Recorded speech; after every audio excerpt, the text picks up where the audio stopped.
Champions trophy শেষ হলো, কিন্তু রেখে গেল বিতর্ক।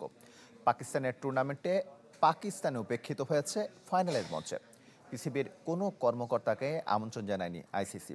তবে চেয়ারম্যান হিসেবে যেমন জয়সাদ ছিলেন, তেমনি বিসিসিআই প্রেসিডেন্টকেও আমন্ত্রণ জানিয়েছিল। তাই রাগে ক্ষোভে ফুঁসছেন ওয়াসিম আকরাম, শোয়েব আক্তাররা।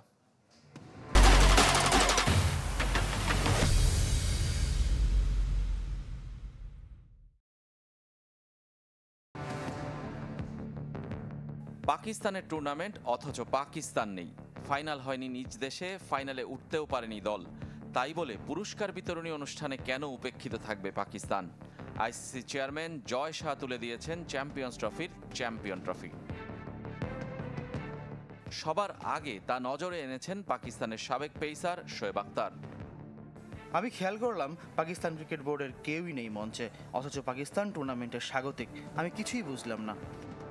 শোয়েব তার ক্ষোভ ছেড়েছেন এক্সে, আর আরেক সাবেক পেসার ওয়াসিম আকরাম রাগে ফুঁসেছেন ম্যাচ শেষের পর বিশ্লেষণধর্মী অনুষ্ঠানে। আমরাই তো স্বাগতিক, তাই না? কিভাবে সম্ভব পিসিবির কেউ মঞ্চে নেই? তাদের কি আমন্ত্রণ জানানো হয়নি? আমি পুরো ঘটনা জানি না, তবে জিনিসটা অস্বাভাবিক। কারো না কারো থাকা উচিত ছিল। পিসিবি চেয়ারম্যান মহসিন নাকভি ফাইনালে উপস্থিত থাকতে না পারলেও ছিলেন প্রধান নির্বাহী কর্মকর্তা সুমায়ের আহমেদ, যিনি কিনা আবার টুর্নামেন্ট ডিরেক্টরও বটে। মঞ্চে জয় শাহ ছাড়াও ছিলেন বিসিসিআই প্রেসিডেন্ট রজার বিনি, সচিব দেবজিৎ শুক্লা। বিজয়ী ভারত ক্রিকেটারদের তারাই তুলে দিয়েছেন মেডেল ও সাদা ব্লেজার। আইসিসি টুর্নামেন্ট না বিসিসিআইয়ের, সে প্রশ্ন বারবার সামনে এসেছে।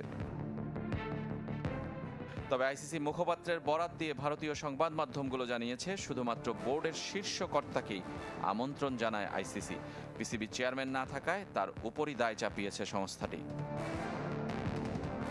29 বছর পর আইসিসি ইভেন্ট সফলভাবে আয়োজন করলেও প্রতিবেশী ভারতের সাথে বৈরিতায় পদে পদে বাধার মুখে পড়তে হয়েছে পাকিস্তানকে। রেজওয়ানুজ্জামান, চ্যানেল 24।